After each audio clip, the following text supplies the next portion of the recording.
मेरा यह मानना है, जब किसी संस्था पर उंगली उठती है और इंक्वायरी के बाद ये पाया जाता है कि यहाँ टॉप से लेकर बॉटम तक लोग शामिल थे, और इस दृष्टिकोण से हमें ये कड़ा फैसला लेना पड़ा है।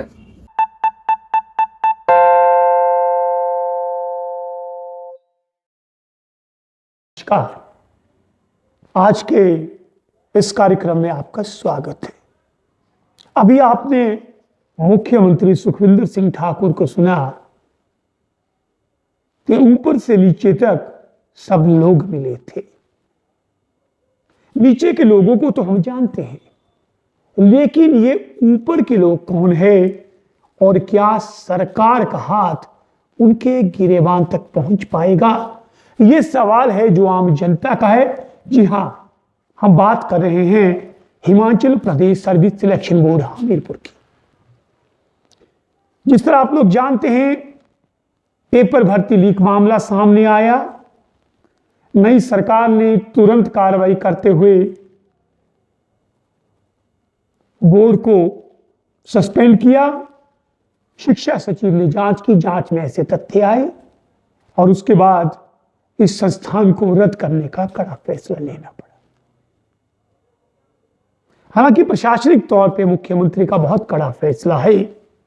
उन्होंने खुद कहा कि जिस संस्थान की विश्वसनीयता पर उंगली उठ जाए, निश्चित तौर पे वहां कुछ ना कुछ गड़बड़ है। लेकिन राजनीतिक तौर पे देखा जाए तो हमीरपुर में ये एक बहुत बड़ा संस्थान खुला था। इसे बंद करने के लिए भी अपने आप में एक बहुत बड़ा और कड़ा कदम उठाने की जरूरत थी, जो मुख्यमंत्री सुखविंदर सिंह सुक्खू ने उठाया। ये तो वो कदम है जिनकी सराहना की जानी चाहिए।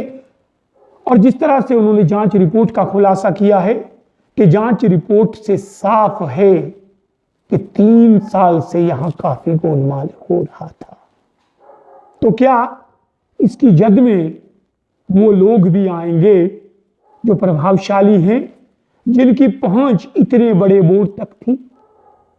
क्योंकि रद्द करना, जांच करना एक अलग सवाल है, लेकिन असली मुद्दा तो है इस सब के पीछे कौन लोग हैं जो हजारों लोगों के भविष्य के साथ खेल रहे थे। ये जनता का सवाल है।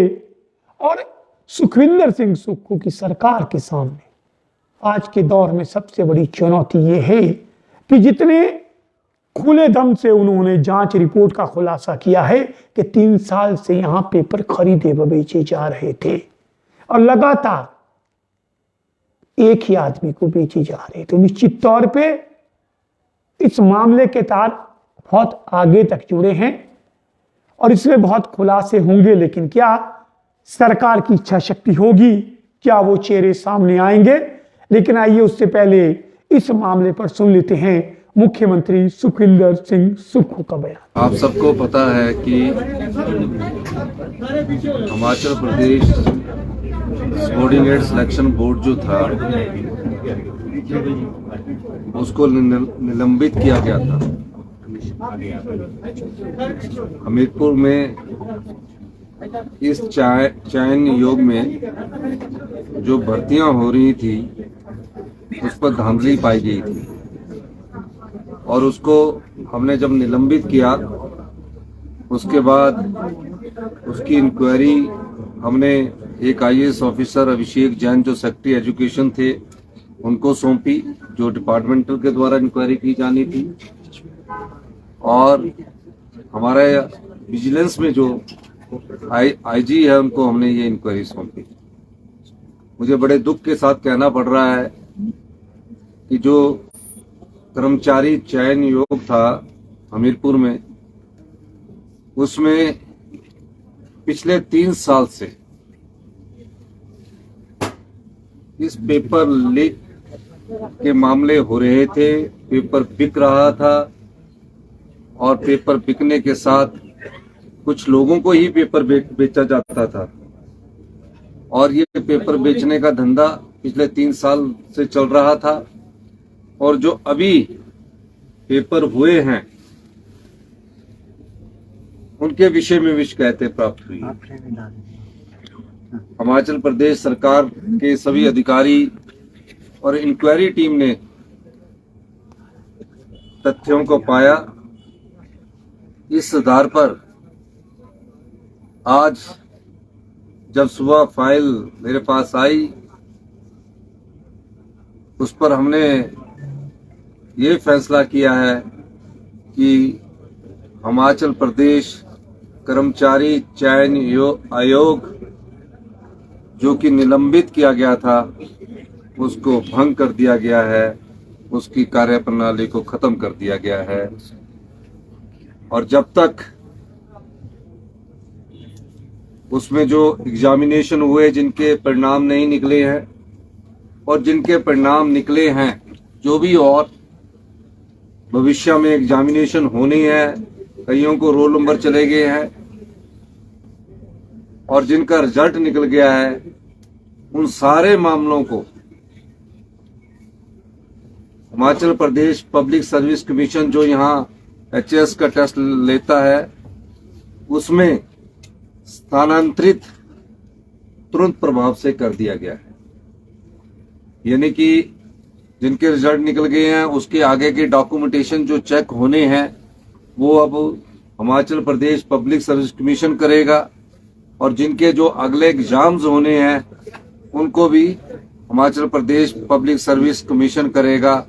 और ये तब तक करता रहेगा जब तक कि वहाँ कोई अल्टरनेट के रूप में या टेस्टिंग एजेंसी के रूप में, जो हम नेशनल टेस्टिंग एजेंसी का अध्ययन कर रहे हैं, जो नेशनल लेवल पर रिक्रूटमेंट करती है, उनके सभी पहलुओं की हम जांच पड़ताल कर रहे हैं जब तक कि उसका गठन नहीं किया जा सकता है। इस दृष्टिकोण से जो भी उस कर्मचारी हमारे हमीरपुर में कार्यरत थे, उनको सबको सरप्लस रूट में डाल दिया गया है, सरप्लस पूल में डाल दिया गया है और उनको कहा गया है कि आप अपनी किस विभाग में, दूसरे विभाग में जाना चाहते हैं, उसकी ऑप्शन हिमाचल प्रदेश सरकार में वो लिख कर देंगे।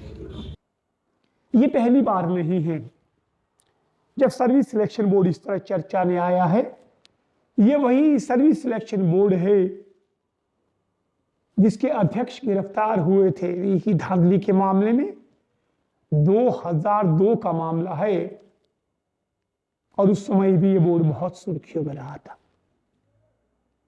लेकिन जिस बोर्ड के हाथ में हजारों युवाओं का भविष्य है, उस बोर्ड का इस तरह से संदेह के दायरे में आना, उसकी विश्वसनीयता पर सवाल उठना अपने आप में बहुत ही शर्मनाक है।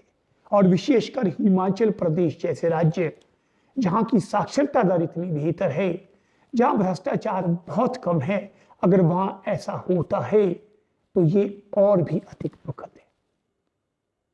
सरकार ने जितनी दूरदर्शिता दिखाते हुए इसकी जांच की और राजनीतिक शक्ति दिखाते हुए इसे रद्द किया, क्योंकि आज के दौर में संस्थान को बंद करना, वो भी अपने गृह जिला में, अपने आप में इसके लिए बहुत साहस चाहिए। वो साहस अभी तक सुखविंदर सिंह सुक्खू की सरकार ने दिखाया है। लेकिन क्या जितने बड़े दिल से उन्होंने कहा है कि ऊपर से नीचे तक लोग मिले हुए थे, 3 साल से पेपर बेचे जा रहे थे, क्या उन लोगों के चेहरे से ये सरकार नकाब उठा पाएगी? क्या उन चेहरों को जनता के सामने उजागर कर पाएगी? वो कौन चेहरे हैं जिनकी पहुंच सर्विस सिलेक्शन बोर्ड के गलियारों तक थी? क्या वो प्रशासनिक लोग थे? क्या वो राजनीतिक लोग थे? वो कौन प्रभावशाली लोग थे? ये बहुत बड़ा सवाल है, जिसके सवाल का जवाब ढूंढना सुख की सरकार के लिए सबसे बड़ी चुनौती है। हमारी, आपकी, सबकी नजर रहेगी कि सरकार ने जांच करवाई, सरकार ने एक संस्थान रद्द किया, लेकिन क्या इसके पीछे जो छुपे हुए जो नकाबपोश चेहरे हैं, क्या उनको भी सरकार सामने लाएगी। इन सवालों को बार बार हम उठाते रहेंगे। आप इसी तरह हमारे साथ जुड़े रहिए, हमें शेयर कीजिए, सब्सक्राइब कीजिए, लाइक कीजिए। आपका बहुत बहुत धन्यवाद। मेरा यह मानना है, जब किसी संस्था पर उंगली उठती है और इंक्वायरी के बाद ये पाया जाता है कि इस संस्था पर उंगली उठी है और पेपर बिके हैं, उस संस्था की विश्वसनीयता पर सवाल खड़ा हो जाता है। और इस प्रकार जब तथ्य पूरे हमें मालूम हुए और पूरे तथ्यों के आधार पर आज ही हमने हिमाचल प्रदेश पब्लिक जो हमीरपुर में चयन नियोग है उसकी पूरी इंक्वायरी करने के बाद ये पाया कि यहाँ टॉप से लेकर बॉटम तक लोग शामिल थे। और इस दृष्टिकोण से हमें ये कड़ा फैसला लेना पड़ा है। और हम हिमाचल के जितने युवा हैं, हमने पहले भी कहा है कि अब आपकी परीक्षाएं जो अभी जब तक जो जिनके रोल नंबर चले गए हैं वो Himachal Pradesh public service commission लेगा, और जिनके रिजल्ट निकल गए हैं उनकी डॉक्यूमेंटेशन की जो चेकिंग है वो भी Himachal Pradesh public service commission द्वारा ली जाएगी। और जो आगे इंटरव्यू होने हैं उन इंटरव्यूओं को भी जब तक की नई एजेंसी नहीं आ जाती Himachal Pradesh public service commission ही लेगा। बहुत बहुत धन्यवाद। सर, ये जो रिपोर्ट्स आई हैं, आपने कहा था कि काफी गंभीर इश्यूज हैं, बहुत सारे लोग इन्वॉल्व हैं, क्या आउटपुट है, किस लेवल पर लोग इन्वॉल्व हैं और किस तरह का एक्शन उनके खिलाफ है? देखिए, डिपार्टमेंटल इंक्वायरी भी हो गई है और दूसरी इंक्वायरी भी टाइम बाउंड मैनर्स में आ गई है। जो भी लोग इन्वॉल्व है उनके खिलाफ इंक्वायरी चल रही है, कुछ को अरेस्ट कर लिया गया है। और उसके बाद हमने ये पाया कि हमें क्या फैसला करना है, युवाओं के साथ धोखा ना हो। जो भी चयन नियोग होता है जिसमें युवा हमारे नौकरी के लिए बैठते, सरकारी नौकरी के लिए बैठते हैं, गरीब माँ बाप के बेटे का एक इच्छा होती है कि वो सरकारी नौकरी लगे। जब उसके मन में ये भावना आती है कि मेरे पढ़ने लिखने के बावजूद भी, मेरिटोरियस होने के बावजूद भी चयन योग से पेपर लीक होते थे, पेपर बिकते थे, ये सारी रिपोर्ट आने के बाद हमने इस कर्मचारी चयन आयोग को भंग करने का फैसला किया है। इसका अस्तित्व अब नहीं रहेगा। मैं ये भी बताना चाहता हूं उनके खिलाफ इंक्वायरी के आज ही हमने जो इन्वेस्टिगेशन हमारे पास एक फाइल आती है उसके भी ऑर्डर कर दिए गए। दिल्ली से जो कर्मचारी लगे हैं, क्या उनकी भी जांच की जाएगी कि जिस तरह से अपने नहीं, उसमें कुछ एक कर्मचारियों का हमने वेरिफिकेशन चल रही है। नेक्स्ट लिस्ट में जो अगर बाई चांस कोई नौकरी लग गया है उस दृष्टिकोण से अगला फैसला किया जाए। सर, कोई पॉलिटिकल इंटरफेरेंस थी इसमें कोई किसी तरह? देखिए, अभी जो पहली रिपोर्ट आई है उसमें तो हमें, क्योंकि आगे आने वाले समय में हमारे प्रदेश में काफी रोजगार के अवसर निकल रहे हैं, कई विभागों की नौकरियां निकल रही है, उस दृष्टिकोण से हमने सोचा कि अभी तो पहले इस कर्मचारी चयन आयोग को भंग कर दिया जाए। युवा साथी इस भ्रमजाल में रहे कि हमारे आने वाले समय में जो एग्जाम होंगे वो किसके कौन करवाएगा, कैसे नहीं करवाएगा। पहले तो इस दृष्टिकोण से कार्य किया जा रहा है और कई चीजें सामने आई है जो मैं आपको डिस्क्लोज नहीं कर सकता, वो इंक्वायरी का मैटर है। और हमने एक्शन लेने के लिए जो हमारे विजिलेंस के अधिकारी हैं उनको कह दिया है।